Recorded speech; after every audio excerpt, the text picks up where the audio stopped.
এই মুহূর্তে আমি প্রথমেই জানাই রাসমণি এখানে রয়েছেন। রাসমণি আপনাদের মানে শুভেচ্ছা, অ্যাকচুয়ালি কনগ্রাচুলেশন, কারণ এই লড়াইটা আপনারা দীর্ঘদিন ধরে লড়ছিলেন। ফাইনালি কোথাও একটা দিশা দেখতে পাওয়া যাচ্ছে, কোথাও একটা আলো দেখতে পাওয়া যাচ্ছে। আমি রাসমণির সঙ্গে কথা বলবো, তবে তার আগে যে প্রশ্ন নিয়ে আমি শুরু করলাম যে এখানেই কি শেষ, নাকি এপিসোড আরও অনেক বাকি রয়েছে, আরও অনেক গভীরে রয়েছে? কি বলবেন মণিশঙ্কর বাবু, কি বলবেন?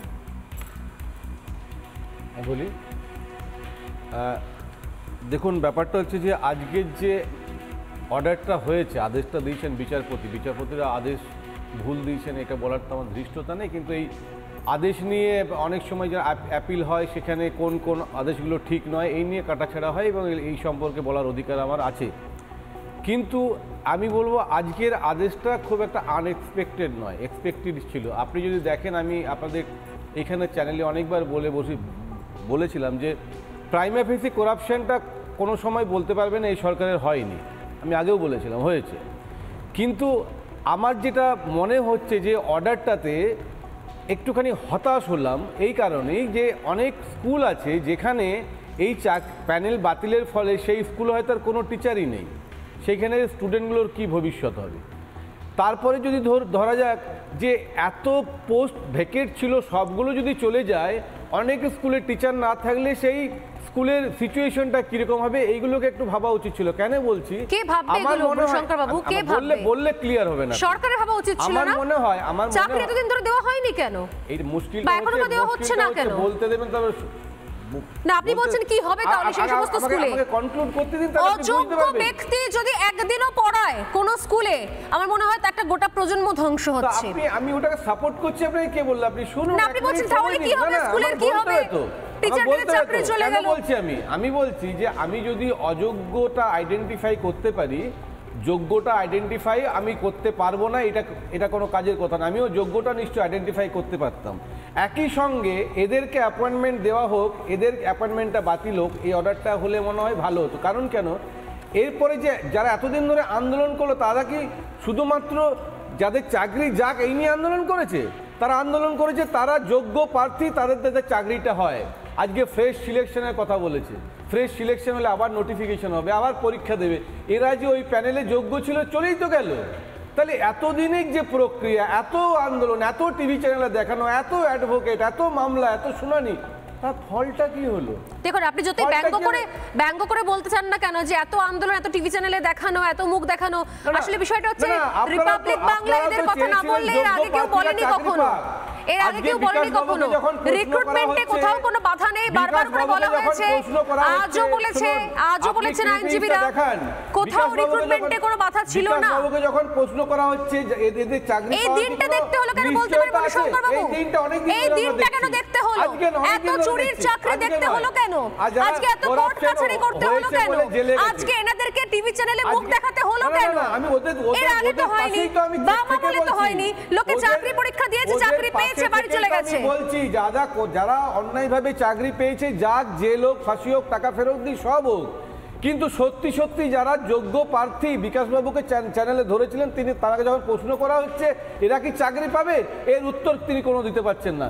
এরা তো বিকাশবাবুর কাছে গেছেন তাদের যাদের চাকরি হয়, তারা যোগ্য প্রার্থী, তারা বলতে চায়নি যে আমাদের চাকরি হবে কিনা সেটা আমি জানি না, আপনি পলিটিক্যাল মাইলেজ নেওয়ার জন্য যারা অযোগ্য প্রার্থী তাদের চাকরিটা বরখাস্ত করুন, এই আর্জি নিয়ে তারা যায়নি।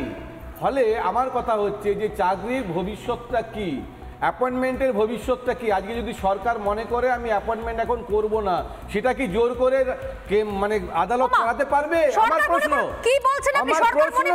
কোথায় অর্ডার? সরকারের বাপের সম্পত্তি, সরকারের বাপের সম্পত্তি এটা। আজকে হাইকোর্টের 72টা সরকার যদি মনে করে রিক্রুটমেন্ট করবে না, তাহলে করবে না, এটা সরকারের বাপের সম্পত্তি। আজকে যদি তাহলে কেন্দ্রীয় সরকার কি সম্পত্তি? 72টা জজের দরকার। আজকে হাইকোর্টে 72টা জজের দরকার। আপনি ভ্যাকেন্সির কথা বলছেন তো, ভ্যাকেন্সি ফিলআপ তো হাইকোর্টে জজেরও হয়নি। আপনি প্রশ্ন করুন না, আপনি বলছেন এই কথা, আপনি বলছেন। আমি বলছি 72টা জজের ভ্যাকেন্সি, তাহলে 40টা জজ আছে। শুনে নিন, সুপার নিউমারিক পোস্ট তৈরি করা হয়েছিল কেন দাদা, একটু বলবেন? অন্য ব্যাপার, আমি তো বলছি সেগুলো নিয়ে হোক, আমিও হাততালি দিতে পারি আপনার মতো। সুপার নিউমারিক পোস্ট তৈরি করা হয়েছিল কেন? মমতা ব্যানার্জি প্রকাশ্যে বেআইনি বলেছে, আমি বলেছি অন্যায় বলেছে। কোন জনের ক্ষমতা আছে একটা কন্টেম্প করুন না মমতা ব্যানার্জির বিরুদ্ধে? আপনি করুন না কি? চাকরি রাখার চেষ্টা করেছেন, কিন্তু যোগ্যদের চাকরির জন্য অতিরিক্ত পদ তৈরি করতে পারেননি। এটা হচ্ছে এটা শিরদাঁড়া সোজা করতে এটা হয়। ঐতিহাসিক রায়, ইতিহাস মনে রাখবে। আপনারা কি বলছেন ইতিহাস মনে রাখবে? মনে রাখবে। মমতা ব্যানার্জি প্রকাশ্যে বেআইনি বলেছে, আমি বলছি অন্যায় বলেছে। কার মেরুদণ্ড সোজা আছে? আপনাদের মতন কন্টেম্প কেস করুক তো, কোনো একটা জয় সুমোটো কন্টেম্প কেস করে তাকে ঢোকাতো, উচিত তো ঢোকানো। তিনি তো বলেছেন যে এই আইনটা বেআইনি, প্রকাশ্যে বলেছেন। কেন পারেন না করতে? এর আগেও বিধানসভায় দাঁড়িয়ে বলেছেন, কেন পারেন না করতে? 72টা জজের খালি আছে পোস্ট, কেন কেন্দ্রীয় সরকার জজদের রিক্রুটমেন্ট করছে না? সেখানে তো ভ্যাকেন্সি আছে, শুধুমাত্র রাজ্য সরকারে করাপশন হচ্ছে এটা নিয়ে হাইলাইট করবেন। কেন্দ্রীয় সরকার করবেন, অবশ্যই করবেন। আমি আমার রাজ্যে করাপশন হাইলাইট করতে গেলে আমাকে দেখতে হবে কোথায় কোথায় শূন্যপদ রয়েছে। আপনি বলুন কোন রাজ্যে গোটা শিক্ষা দপ্তর জেলে চলে গেছে? কোন রাজ্যে শিক্ষামন্ত্রী জেলে বসে রয়েছে? কোন রাজ্যে শিক্ষা দপ্তর জেলে বসে রয়েছে? আপনি বলুন। এইভাবে রেড কার্ড বানিয়ে, রেড চার্ট বানিয়ে কোন রাজ্যে শিক্ষা বিক্রি হয়েছে বলুন। অ্যাপয়েন্টমেন্টটা দিত তবেই বলতাম যে দুজন প্রার্থী প্রিয়াঙ্কা এবং অনামিকা দিতে পারেনি কেন? তারা হাইকোর্টের রায়ে তারা চাকরি পেয়েছে, তাদের চাকরিটাও চলে গেল কেন? সদিচ্ছার অভাব কোথায় আমি বলছি। ব্রাত্য বসুন্ধরা বক্তব্য আমি শুনছিলাম একটা এই সুপার নিউমারিক পোস্ট নিয়ে, যেখানে চাকরি নিয়ে এরকম মারামারি চলছে, আন্দোলন চলছে, বিচার চলছে, কেস চলছে, বা মণিশঙ্কর বাবুর ভাষায় হচ্ছে মুখ দেখানো চলছে ক্যামেরায়, হোয়াট এভার। সেই সময় দাঁড়িয়ে কিছু অতিরিক্ত পদ তৈরি করলো এই রাজ্য সরকার, যেটা অনুমোদন দিল রাজ্যের মন্ত্রিসভা, যার সম্মতি দিলেন খোদ মুখ্যমন্ত্রী মমতা বন্দ্যোপাধ্যায়। অতিরিক্ত পদ তৈরি হলো সেই সময় কাদের জন্য? যারা রাস্তায় বসে রয়েছেন তাদের চাকরি দেওয়ার জন্য না স্যার। যারা অযোগ্য চাকরি প্রার্থী তাদের চাকরি বাঁচিয়ে রাখার জন্য এক্সট্রা পোস্ট তৈরি করা হলো।